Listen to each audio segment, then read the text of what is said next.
This is the story of power, family, betrayal, and a world where loyalty is everything and betrayal means death.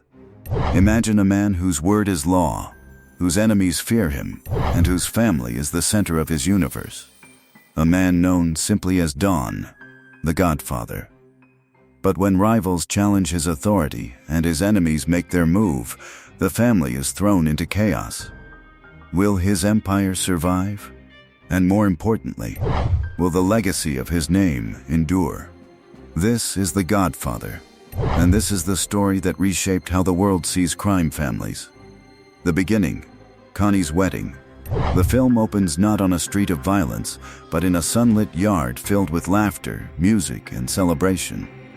It's 1945. Connie Corleone, daughter of Vito Corleone, the most powerful mafia boss in New York, is getting married. Inside a dark, shuttered room, men come to ask favors. They don't go to the police. They come to Vito. To the Don. One of them is an undertaker asking justice for his daughter. Vito's response is simple, and it sets the tone for everything that follows. Why did you go to the police? If you'd come to me first, this scum would be suffering right now. In Vito's world, loyalty to the family is everything. His power isn't just fear. It's the promise that if you respect the family, they will protect you. Betray them, and you die.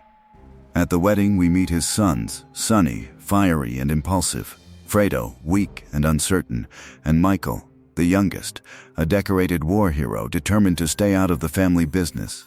Michael brings his girlfriend Kay Adams to the wedding and happily insists he has nothing to do with the family's business. But we all know the course of destiny seldom bends to intention. The Corleone way versus the New Age. We are introduced to Johnny Fontaine, a fading Hollywood singer and Vito's godson. Johnny wants one last shot at a big movie role that could revive his career. Vito sends his adopted son and lawyer Tom Hagen to fix the problem. When the studio head refuses, Hagen returns with Vito's solution: the severed head of the man's prized horse in his bed. That is an offer you can't refuse. But not everything can be solved with intimidation. Soon a powerful drug lord named Virgil Solozzo, backed by the Tattaglia crime family, asks Vito to invest in narcotics and requests Corleone political protection to go with it. The Don refuses. He calls the business dishonorable and dangerous, predicting it will destroy everything. His refusal ignites the fuse that will blow everything apart. The attempt on Vito Corleone. Days later, Vito is gunned down in an assassination attempt while buying fruit on a street corner. He survives, but barely. With the Don wounded and vulnerable, the reins of power temporarily fall to his eldest son, Sonny. Meanwhile, Michael is increasingly pulled into the violent world he once swore he would avoid. When he visits his father in the unguarded hospital room and finds he is left unprotected, he relocates him and pretends to be a gunman himself, trying to intimidate the assassins and protect his father. In the chaos, a corrupt cop strikes him in the face, reminding him just how dangerous this world really is. That moment, standing up for his father, marks the beginning of Michael's transformation. The turning point: Michael takes action. With the war escalating, Michael makes a choice that will define him forever. While everyone believes he is staying out of the family business, Michael secretly agrees to meet Solozzo and the corrupt police captain accompanying him. They choose a quiet Italian restaurant in the Bronx, a place where deals are made and lives are lost. Michael excuses himself to the restroom, retrieves a gun hidden there earlier by one of the family's loyal soldiers. And when he returns, he kills both Solozzo and the corrupt captain at point-blank range. This moment is the point of no return. Michael has crossed the threshold into the world he once rejected. War and exile.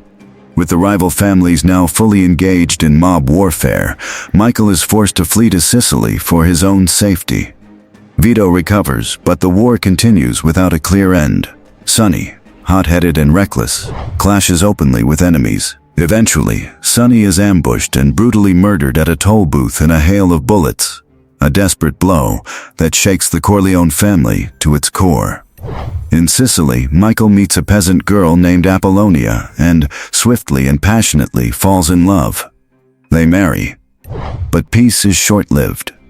A bomb meant for Michael kills Apollonia instead, a cruel reminder that no one ever truly escapes this world. No matter where Michael runs, the violent world follows. Return, revenge, and transformation. Back in New York, war still rages. The Once's Vito decides to negotiate peace. He meets with the heads of the rival families and agrees to stay out of the narcotics trade, finally urging for an end to violence. But Michael has changed. He no longer wants peace, he wants dominance. Soon after, Michael marries Kay and promises her a life outside the family business. Yet behind the scenes, he begins planning a ruthless sequence of strikes that will reshape the underworld. On the day of his nephew's baptism, while he stands as Godfather in a sacred church, loyal hitmen carry out his orders across the city. One by one, the leaders of the rival families are assassinated. Mo Green is killed in Las Vegas for refusing a deal. Tessio, revealed as a traitor, is executed. And Carlo, who betrayed Sonny, is murdered. The juxtaposition is chilling. Holy water and murder, prayer and betrayal. In that moment, Michael sheds his old self completely. He has become the very thing he once promised he never would be. The rise of Don Michael. With his enemies dead, Michael stands unchallenged as the new Don Corleone. He has secured the family's power, but at a terrible cost. Kay confronts him, accusing him of killing Carlo. Michael denies it, but the lie hangs heavy in the air. With the door closing slowly behind him, the film ends on a note that is quietly devastating. Michael's old life with Kay and his new life as the head of the family can never coexist. He hasn't just taken over the organization, he has transformed into its embodiment. Why this story matters. The Godfather isn't just a crime saga. It's a portrait of power, of loyalty and betrayal, of a family trapped by its own traditions, of a man who tried to escape his destiny, only to become the very thing he feared. Through Michael's journey, we see how innocence, even a life as a war hero, can be consumed by violence once crossed into that world. It shows how love can be twisted into obsession, and how family bonds can both protect and destroy. So, what part of The Godfather hit you the hardest? Was it Michael's transformation from outsider to ruthless leader, the betrayal that led to Sonny's death, or that haunting baptism sequence where violence and faith collide? Drop your thoughts in the comments below. Hit like if you love cinematic breakdowns like this, and subscribe for more deep dives into the greatest movies of all time. Because in the world of great storytelling, every choice echoes forever.